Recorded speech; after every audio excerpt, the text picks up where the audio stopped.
जय गौर जय सच्चिदानंद जय जय सच्चिदानंद जय गौर हरि जय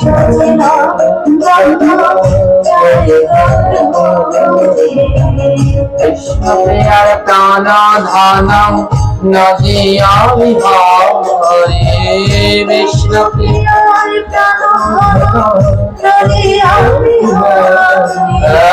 विष्णु प्रिय प्राण धान नदिया विहारी कृष्ण प्रिय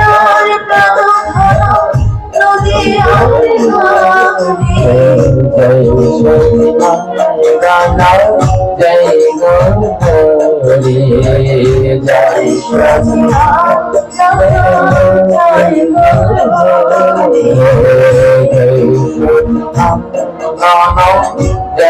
गौरी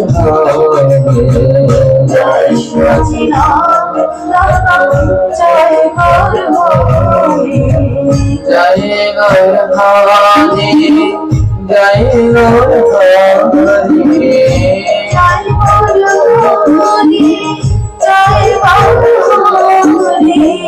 जय सच्चिदानंद जय गौर हरि जय सच्चिदानंद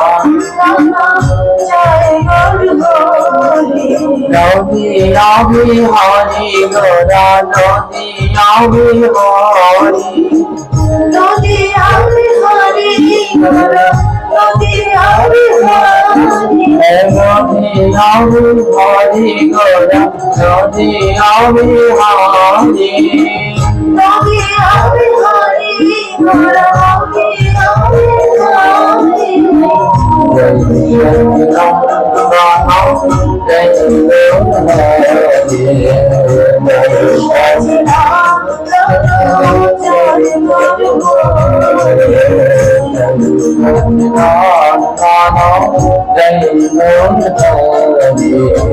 जय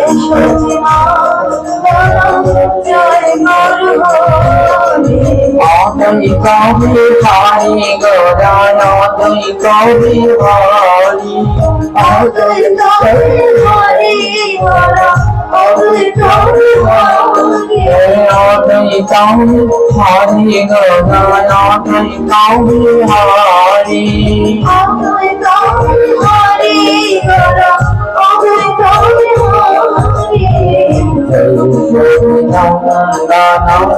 जय गौर हरि जय जय माता धारा जय गौर हरि जय माता धारा जय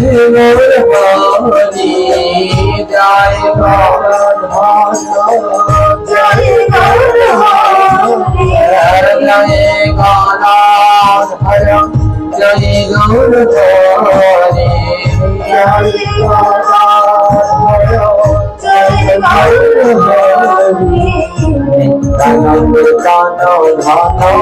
नदिया विहारी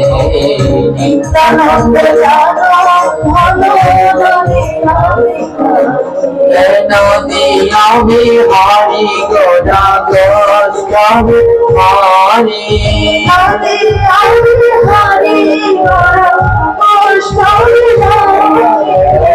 जय सच्चिदानंद जय गौर हरि जय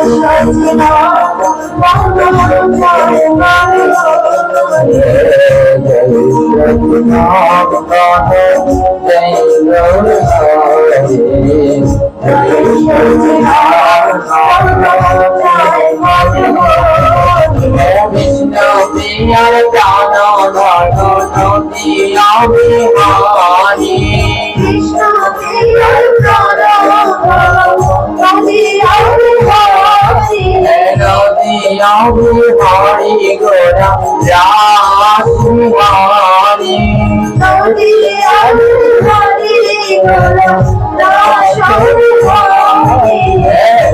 वासुदेव प्राण धान नदिया विहारी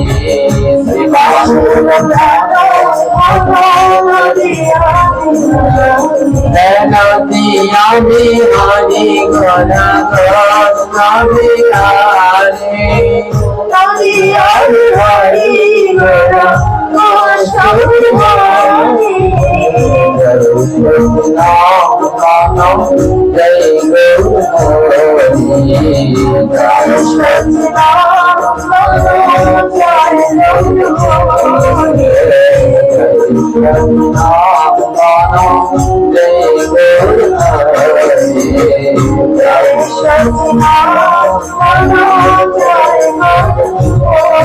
জয় প্রেমানন্দ বালা সবাই জয় গৌর হারি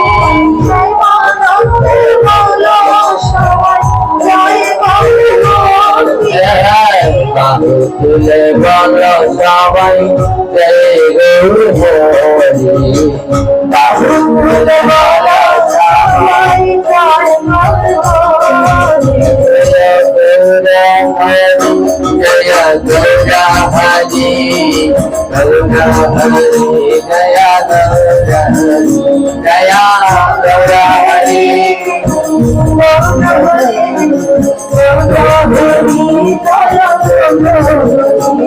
জয় গৌর হরি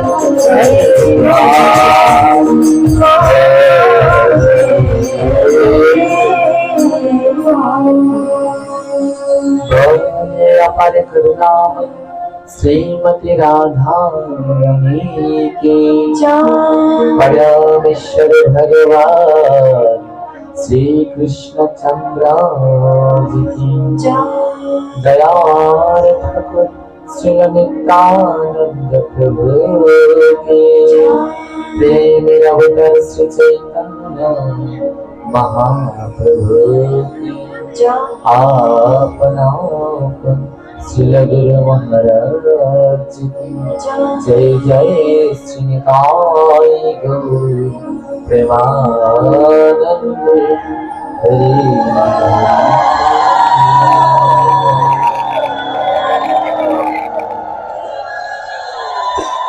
दिन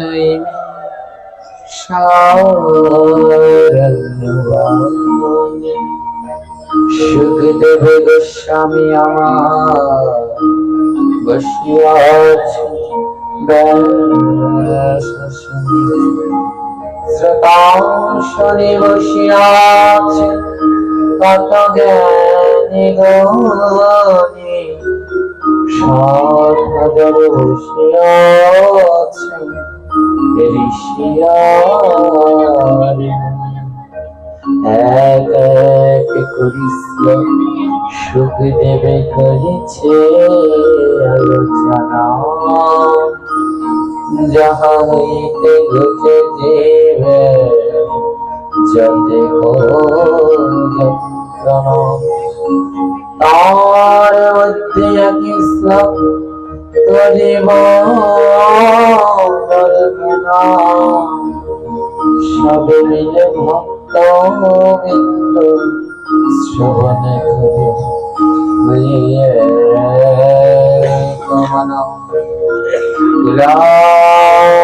পবিত্র জননী বসুন্ধর বসতে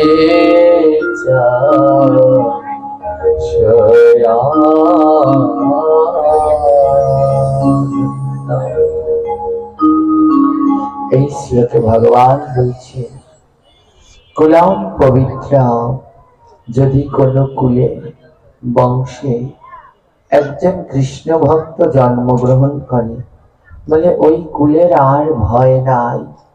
যেই কুলে এক কৃষ্ণ ভক্ত জন্মগ্রহণ করেছে বলে ওই কুলের আর কোনো ভয় নাই। এক কৃষ্ণ ভক্তের গুণে ওই কুল উদ্ধার হয়ে যাবে।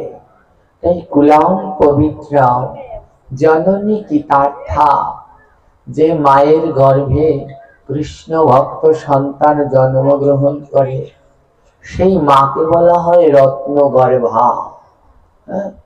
যদি কৃষ্ণ ভক্ত সন্তান জন্মগ্রহণ করে তবে ওই মাকে বলা হয় রত্নগর্ভা। আর রত্নগর্ভা মা, এই মা কৃতার্থ যদি একজন কৃষ্ণ ভক্ত সন্তান পায়। জননী কৃতার্থা বসুন্ধরা বসতি চ সয়াধন্য। মা বসুমতী তিনিও ধন্য হয়, হ্যাঁ, যদি একজন কৃষ্ণ ভক্ত সন্তানের সঙ্গ পায়। এই বসুমতীর বুকে আমরা হাজার অপরাধ করি, পাপ করি। মা বসুমতীর বুকের উপরে বসে অগণিত পাপ। এই পাপ মা বসুমতী সহ্য করতে পারে না। তো মা বসুমতী প্রতিদিন কেঁদে কেঁদে গোবিন্দের কাছে প্রার্থনা করে, গোবিন্দ এই পৃথিবীতে আরেকজন কৃষ্ণ ভক্ত সন্তান পাঠাও। কেন? কারণ তুমি যদি আরেকজন সন্তান পাঠাও, সেই কৃষ্ণ ভক্ত সন্তানের চরণ ধুলি আমার বক্ষে পড়বে। সেই কৃষ্ণ ভক্ত সন্তান যখন লাফিয়ে ঝাঁপিয়ে আমার উপর কীর্তন করবে, আমার সমস্ত পাপের খণ্ডন হয়ে যাবে। তাই মা বসুমতী অপেক্ষা করে বসে থাকে কখন এক কৃষ্ণ ভক্ত সন্তান পৃথিবীতে আসবে। প্রথম দিনকার আলোচনায় আমরা শ্রবণ করেছিলাম সেই কচ্ছপের কথা, মনে আছে সবার? কচ্ছপ, দেখুন কচ্ছপের সঙ্গ করতে শ্রীহরি জলের নিচে কত বছর ছিল? 12 বছর ওই জলের নিচে ছিল। হ্যাঁ, 12 বছর ভক্তের সঙ্গ করছে। তার মানে ভক্ত সঙ্গ কত দুর্লভ সঙ্গ। ভক্ত সঙ্গের থেকে আর বড় কিছু জগতে হয় না। বড় দুর্লভ সঙ্গ হচ্ছে এই ভক্ত সঙ্গ। ভগবান কচ্ছপটাকে বলেছিল, কচ্ছপটা কদিনের জন্য ভগবানের চরণ সেবা করতে চেয়েছিল, মনে আছে? একদিন। ভগবান বলেছিল কোন জন্মে পাবে? ত্রেতা যুগে। 2 যুগ অপেক্ষা করো, 2 যুগ পরে তুমি জন্মগ্রহণ করবে, তারপরে তুমি আমাকে পাবে একদিনের জন্য। চিন্তা করেছেন ভগবানকে পাওয়া কতটা কঠিন। অমন দুর্লভ ভক্ত, সে মাত্র গোবিন্দকে পাবে একটা দিনের জন্য। তাহলে তার চরণ পাওয়া কত দুর্লভ, কত আরাধনার দরকার। তাহলে ভাবুন তো আমরা সারা জীবনটা ধরে কি করলাম। আজ সেই কচ্ছপটা ত্রেতা যুগে জন্মগ্রহণ করেছে। হ্যাঁ, ত্রেতা যুগে সেই কচ্ছপটা জন্মগ্রহণ করেছে। পরম ভক্ত জন্মিল এই না ধারা ধার। পরম ভক্ত জন্মিল, পরম ভক্ত জন্মিল এই না ধারা ধার। পরম ভক্ত জন্মিল এই না ধারা ধার। মাধব আদমি হলো তার নাম। মাধব আদমি হলো তার নাম। মাধব আদমি হলো তার নাম। মাধব আদমি হলো তার নাম। সারা মুখে রাম রাম, সারা মুখে বলে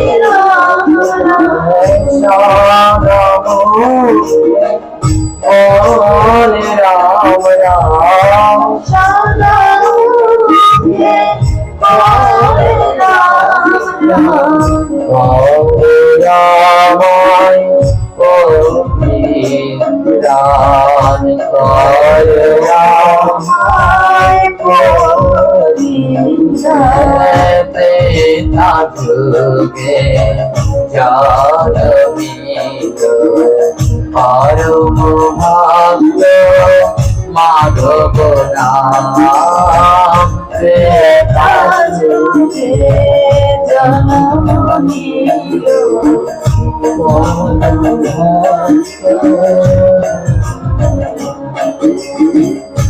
সেই কচ্ছপটা বেতাল যুগে জন্মগ্রহণ করেছে, নাম হয়েছে তার মাধব পাটনি।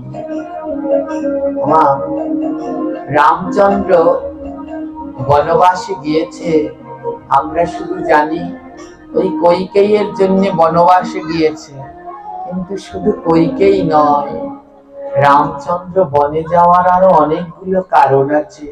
কারণ সেই বনের ভিতরে তাকে অনেক কয়েকজনে ডাকছিল। কে কে ডাকছিল জানেন? রামচন্দ্র যখন বনবাসে গেছে, বনের ভিতরে ডাকছিল একটা ব্যাঙ। হ্যাঁ, জানেন আপনারা সেটা? একটা ব্যাঙ। এই যে ভগবানের চরণে দুটো নূপুর আছে, হ্যাঁ, একবারে চিন্তা করেছেন এই নূপুর দুটার কি ভাগ্য যে ভগবানের চরণে 24 ঘন্টা আছে। এই নূপুর দুটো কারা জানেন? ভগবানের চরণের নূপুর দেখবেন ডান চরণের নূপুরটা বড়, বাঁ চরণের নূপুরটা ছোট। এরা হচ্ছে দুই গুরু শিষ্য, একজনের নাম কর্ণক মুনি, আরেকজনের নাম বিশ্বাবসু মুনি। কর্ণক মুনি শিষ্য, বিশ্বাবসু মুনি গুরু। গুরু সেবায় অপরাধী হওয়ার কারণে গুরু অভিশাপ দিয়ে দিয়েছিল, যাও ব্যাঙ হয়ে যাও, ব্যাঙ হয়ে বনের ভিতরে গিয়ে রাম নাম জপ করো, যেই দিন এই বনে শ্রী রামচন্দ্র আসবে সেই দিন তুমি মুক্তি পাবে। তাই রামচন্দ্র বনে যাওয়ার একটা কারণ নয়, ওই ব্যাঙ বসে বসে ডাকছিল, আসো শ্রীরাম, আসো শ্রীরাম। আবার আরেক দিকে ডাকছে শবরী। শবরীর কথা শুনেছেন মায়েরা? কি খাইয়েছিল ভগবানকে? কি খেতে দিয়েছিল? বড়ই খেতে দিয়েছিল। কেমন বড়ই খেতে দিয়েছিল? হ্যাঁ, আদৌ মা শবরী প্রতিদিনই ভগবান শ্রীরামের জন্য বন থেকে ফল কুড়িয়ে আনতেন। আসলে শবরীর চরিত্র, এই রাম কথা বড় মধুর। আমরা তো শুধু শবরীর খাবারটাই দেখি, কিন্তু শবরীর আগের জীবনীটা দেখি না। তুলসীদাস রামচরিতে মানুষে বড় সুন্দর ব্যাখ্যা। এই শবরী ছিল বড় সুন্দরী। হ্যাঁ, কতটা ত্যাগ দেখুন, কতটা জীবের প্রতি ভালোবাসা। শবরী ছিল পরম সুন্দরী। তো যখন শবরী চন্ডাল কুলে, বেদ কুলে জন্মগ্রহণ করেছিল, পশু হত্যা করে যারা বেদ, বেদ কুলে জন্মগ্রহণ করেছে। তো শবরীর বিয়ে ঠিক হয়েছে, বিয়ে ঠিক হয়ে গেছে। তো এবারে ওই মনে থাকে তো বেদ সম্প্রদায়, ওরা পশু হত্যা করে। তো এবার শবরীর বিয়ে ঠিক হয়ে গেছে। তো বিয়েতে মাংস খাওয়ানো হবে। অনেকগুলো নিরীহ প্রাণীকে আনা হয়েছে, অনেক ছাগলকে আনা হয়েছে। আমাদের শাস্ত্র অনুসারে জীব হত্যা মহাপাপ, এবং বিবাহে আর শ্রাদ্ধে জীব হত্যা করলে তার কোনো গতি হয় না। এবারে ওই অনেকগুলো প্রাণীকে হত্যা করবে বলে আনা হয়েছে। তো শবরী তার বাবাকে জিজ্ঞেস করছে, বাবা এই এতগুলো প্রাণী, এতগুলো পশু পাখি কেন এনেছ? তো বাবা বলছে, তোমার তো কালকে বিবাহ, এই বিবাহ উপলক্ষে এই প্রাণীদেরকে হত্যা করে এদের মাংস ভোজন করা হবে। এই কথা শুনে শবরী ছটফট করতে লাগলেন। আমার মতো একটা পাপী, দেখুন কত বড় ভক্ত শবরী আর কতটা ত্যাগ। আমার মতো একটা পাপী, তার সুখ বিলাস বিবাহের জন্য এতগুলো প্রাণীকে বলিদান দিতে হবে। সেই দিন রাত্রবেলায় শবরী বাড়ি থেকে পালিয়ে চলে যায়। আমি বিয়েই করব না, যদি বিয়ে না করি তাহলে আর এতগুলো প্রাণীর বলিদান দিতে হবে না। হ্যাঁ, কত বড় ত্যাগ, আর এখান থেকে কত সুন্দর শিক্ষা। হ্যাঁ, অনেকে আমাদেরকে বুঝায় যে রামচন্দ্র তার বাবার শ্রাদ্ধে মাছ খাইয়েছিলেন। এখান থেকে কি শিক্ষা দেখুন, যে শবরীর বিবাহে আমি সবে দেখে শবরী প্রাণী হত্যা হবে দেখে বাড়ি থেকে পালিয়ে গিয়েছে। বলছে আর আমি বিয়েই করব না। পালিয়ে গভীর বনের ভিতরে প্রবেশ করেছে, আর শবরী কোনোদিন ফিরে যায়নি। বড় মধুর এই শবরী চরিত্র। তো পালিয়ে যখন ওই বনের ভিতরে গিয়েছে, ওই বন থেকে ফল এনে প্রতিদিন খেত, একটু একটু করে খেত, যেটা মিষ্টি সেইটা শ্রীরামের জন্য রেখে দিত। তার ধারণা একদিন না একদিন রাম এই বনে আসবেই আসবে। রামচন্দ্র বনবাসের একটি কারণ না, ওই ব্যাং ডাকছে, আবার শবরী ডাকছে, আসো শ্রীরাম আসো, উদ্ধার করো প্রভু। আজ সেই শবরীও ডাকছে যে আসো, তোমার জন্য ফল জমাচ্ছি, সেই শুকনো ফল। হ্যাঁ, যেদিন শ্রী রামচন্দ্র এসেছিল সেই দিন শবরী এনেছিল বড়ই, বড়ই এনেছে। আর রাম আর লক্ষণকে দেখে শবরী থর করে কাঁপছে। সেই দিন আর শবরী গাছ থেকে কুল পেড়ে আর কি করেছে, নিজে খায়নি, নিজে না খেয়ে শ্রীরামকে দিয়েছে, নাও প্রভু। প্রতিদিন খেয়ে খেয়ে দিত, আর সেই ফল জমাতে জমাতে শুকনো ফলের পাহাড় হয়ে গেছে। আজ কুল এনে রামচন্দ্রকে দিয়েছে, নাও প্রভু সেবা করো। যখন রামচন্দ্রকে দিয়েছে, রামচন্দ্র ইশারা করছে, না খাবো না। কেন খাবে না বলুন তো? প্রতিদিন নিজে এক কামড় খেয়ে তারপরে রামকে দেয়, আর আজকে সাক্ষাৎ রামকে পেয়ে আর নিজে খেলো না, নিজে না খেয়েই শ্রীরামকে দিয়ে দিয়েছে। তখন কি করেছে, রামচন্দ্র ইশারা দিয়েছে, তুমি আগে খেয়ে তারপরে দাও। শবরী একটু একটু কুল খায়, যেটা প্রচন্ড মিষ্টি সেটা রামচন্দ্রকে দেয়, আর যেটা টক সেটা ছুঁড়ে ফেলে দেয়। এটা দেখে পাশে থেকে লক্ষণ রাগে জ্বলছে, আমার প্রভু শ্রীরামকে এটো ফল খেতে দেয়, আমার প্রভু শ্রীরামকে এটো ফল খেতে দেয়। রাম বলছে, লক্ষণ নাও, গ্রহণ করো, ফল গ্রহণ করো।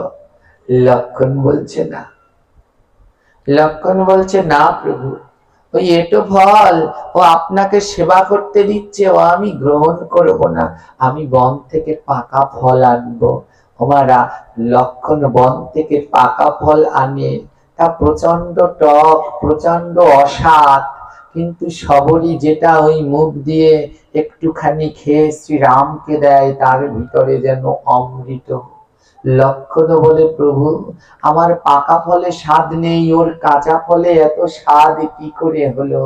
শ্রীরাম বলে, তুমি জানো না, ভক্তের ওই উচ্ছিষ্ট তাহে মোর মনোনিষ্ঠ।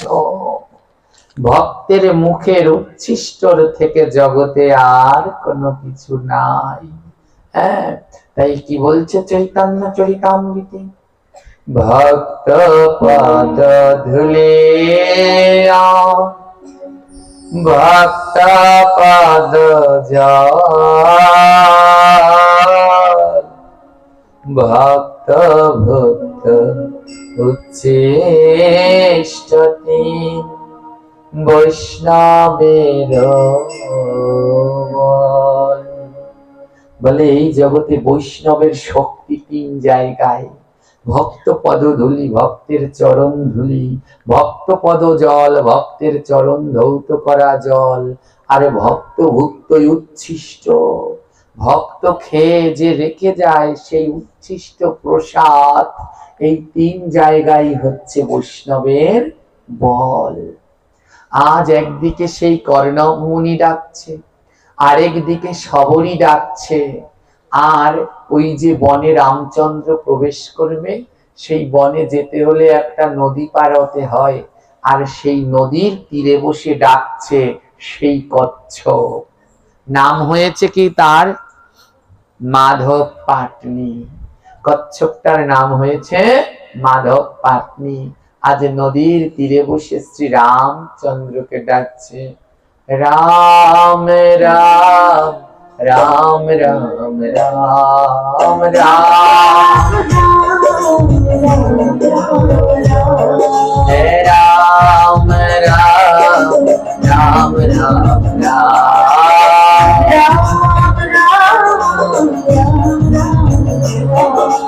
रघुपति राघव রাম রাম রঘুপতি রাঘব রাম রাম সীতা পাবন সীতারাম সীতা পাবন সীতারাম রাম রাম রাম রাম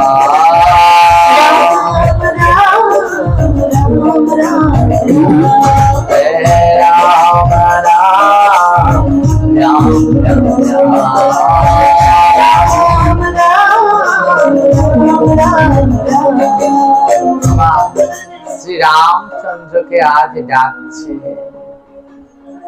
আর মাধব পাটনি কিন্তু মাঝি, ওই মাঝিদের ভিতরে একজন সর্দার থাকে। ওই নদীর তীরে যিনি সর্দার ছিলেন তার নাম গুহক চণ্ডাল।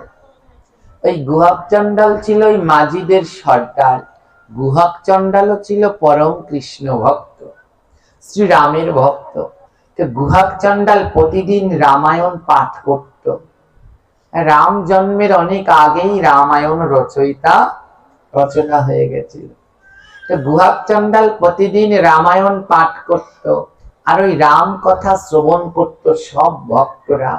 আমার রাম কথা এত মধুর, অহল্যা পাথর হয়ে গেছে, আর শ্রীরামের চরণ ধুলায় পাথর অহল্যায় আবার উদ্ধার হয়ে গেছে। তাই পুরুষোত্তম মর্যাদাপূর্ণ শ্রীরাম। আজ সবাই রাম কথা শুনে সবার দুই নয়নে জল ঝরে, কিন্তু মাধব পাটনি এত বড় ভক্ত, রাম কথা শুনে দুই নয়নে জল ঝরে না, তার দুই নয়নে রক্ত পড়ে। তার দুই নয়নে রক্ত ঝরে ঝরে পড়ে। এত ভক্ত ছিল এই মাধব পাটনি। এই মাধব পাটনি পূর্বের জন্মের কথা ভোলেনি। ওই কচ্ছপ হয়ে যে ছিল সে ভোলেনি। মাধব পাটনি শ্রীরামকে ডাকে আর অপেক্ষা করে, প্রভু রাম, তুমি আমায় কথা দিয়েছিলে একটা দিনের জন্য তোমার চরণ আমি সেবা করব। কবে কবে তুমি এই ঘাটে আসবে আর আমি প্রাণ ভরে তোমার চরণটা সেবা করব। প্রতিদিন রামচন্দ্রকে ডাকে। তো একদিন কি হয়েছে, নদীর ভিতরে প্রচন্ড ঝড় উঠেছে। নদীর ভিতরে প্রচন্ড ঝড় উঠেছে। সমস্ত মাঝিরা নৌকার ভিতরে। ওই মাঝিদের সর্দার গুহক চণ্ডাল নদীর জলের ভিতরে পড়ে গেছে। আর মাধব পাটনি নিজের প্রাণের কথা না ভেবে তাদের সর্দারকে উদ্ধার করেছে। তো সর্দার মাধব পাটনির উপর বড় খুশি হয়েছে। সর্দার মাধব পাটনিকে বলছে, মাধব, তুমি আজকে আমার কাছে একটা বর চাও, আর যে বর চাইবে আমি দেব। মাধব পাটনি বলছে, প্রভু, তার সেই সর্দারকে বলছে, প্রভুজি, আজ নয়, এই বরটা আপনার কাছে জমা থাকুক, যেই দিন আমার লাগবে সেই দিন আমি নেব। আমার মন দিয়ে শুনবেন। বলছে, বরটা আজকে নেব না, যেই দিন লাগবে সেই দিন আমি চেয়ে নেব। রামচন্দ্র রামায়ণের কথা প্রতিদিন গুহক চণ্ডাল পাঠ করে, আর শ্রীরামচন্দ্র প্রাণ ভরে সেই রাম কথা শ্রবণ করে। আহা, রামের কি ভক্তি! আজ কইকেয়ী রামচন্দ্রকে বনবাস দিয়ে দিয়েছে। কইকেয়ীর জন্য রামের বনবাস। হ্যাঁ, কইকেয়ীর জন্য রামের বনবাস। রাম, লক্ষ্মণ, ভরত, শত্রুঘ্ন, হ্যাঁ, চার ভাই। হ্যাঁ, চার ভাইয়েরা কারা জানেন? রাম হচ্ছে স্বয়ং শ্রী হরি, আর নারায়ণের হাতে যে চক্র, এই চক্র হচ্ছে লক্ষ্মণ, আর শঙ্খ, এই শঙ্খটা হচ্ছে ভরত, আর ওই যে গদা, এই কৈমুদুকি গদা হচ্ছে শত্রুঘ্ন। হ্যাঁ, শ্রী হরি তার চার অংশ নিয়েই রাম, লক্ষ্মণ, ভরত, শত্রুঘ্ন হয়েছে। দেখুন রামের কি ভক্ত। আজ রামচন্দ্র বনবাসে যাবে, রামচন্দ্র নিজের মাকে প্রণাম করছে না। রামচন্দ্র প্রথম প্রণাম করছে সেই বিমাতা কৈকেয়ীকে। কৈকেয়ীকে প্রণাম করছে কেন? জগৎজিৎকে শিক্ষা দিচ্ছে, পুত্র অপুত্র হয়, মাতা কভু কুমাতা নয়। বলে পুত্র অপুত্র হতে পারে, মা মাই, মা কোনো সময় সৎ হয় না। আমরা এরকম ধারণা সৎ মা। রামচন্দ্র শিক্ষা দিলেন মা কোনোদিন সৎ নয়। রামচন্দ্র গিয়ে কৈকেয়ীকে প্রণাম করছে। এইদিকে সুমিত্রা এসেছে, বনবাসে চলে যাবে তো রাম লক্ষ্মণ আর সীতা। তো সুমিত্রা এসেছে বরণ করতে। সুমিত্রা বরণ করতে এসেছে, লক্ষ্মণের মা সুমিত্রা। সুমিত্রা রামকে আগে বরণ না করে আগে বরণ করছে লক্ষ্মণকে। কৌশল্যা জিজ্ঞেস করছে, সুমিত্রা তুমি রাম তো বড়, রামকে আগে বরণ না করে লক্ষ্মণকে কেন করলে? সুমিত্রার মতো মা হও। কেমন মা দেখেছো? বলে ভাই তো তখনই ভাই হয় যখন ভাইয়ের সেবায় ভাই লাগতে পারে। সুমিত্রা রামকে আগে বরণ না করে লক্ষ্মণকে বরণ করছে। কৌশল্যা বলে এ কি করলে সুমিত্রা? তুমি আগে তোমার ছেলেকে বন পাঠাচ্ছ কেন? ওকে আগে বরণ করলে কেন? সুমিত্রা কৌশল্যাকে বলছে, দিদি আমি লক্ষ্মণকে আগে বরণ করে দিয়েছি কেন জানো?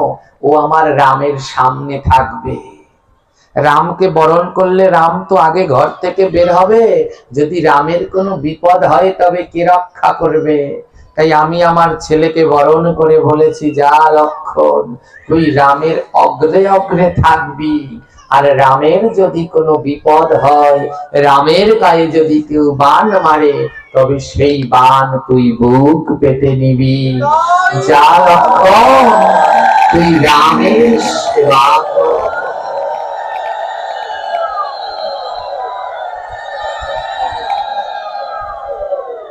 আগে আগে থাকবি, কোনদিন দাদার বিপদ দেখে পিছনে ফিরবি না।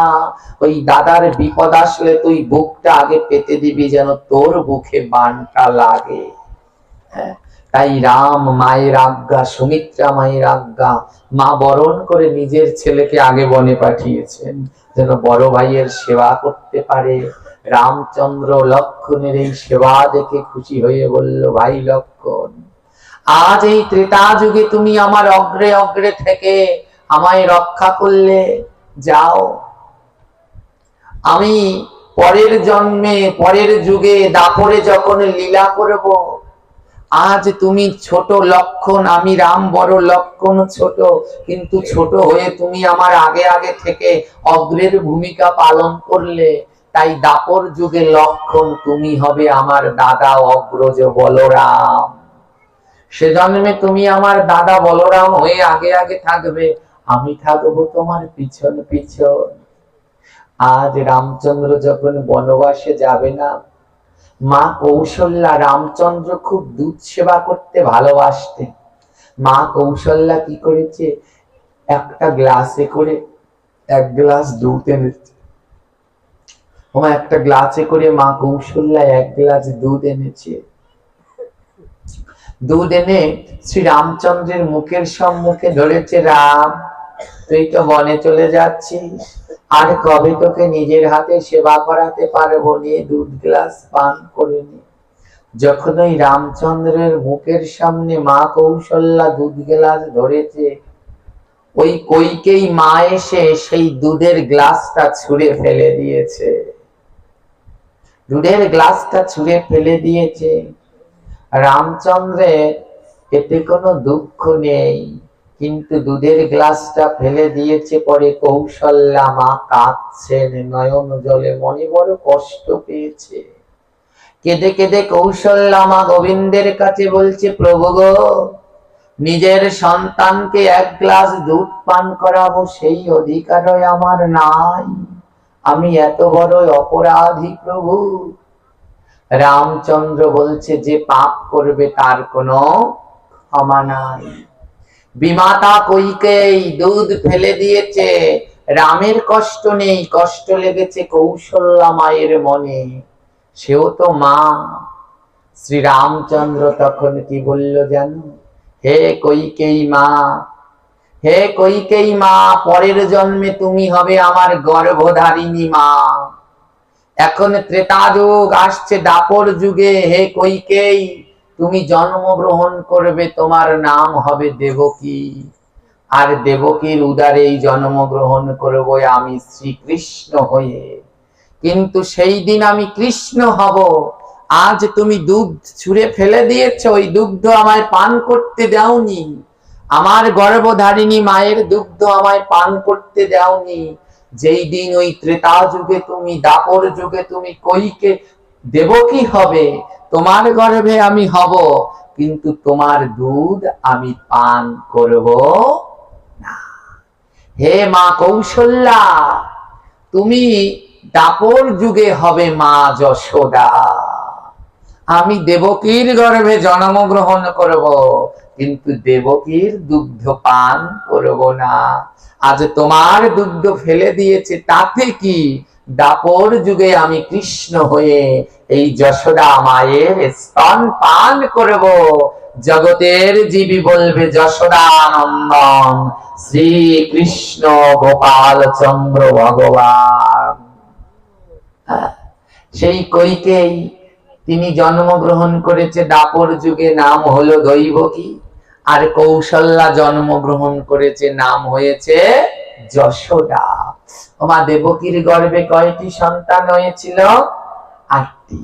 8টি সন্তানকে জন্ম দিয়েছে, কিন্তু একটা সন্তানকেও দেবকী দুধ পান করাতে পারেনি।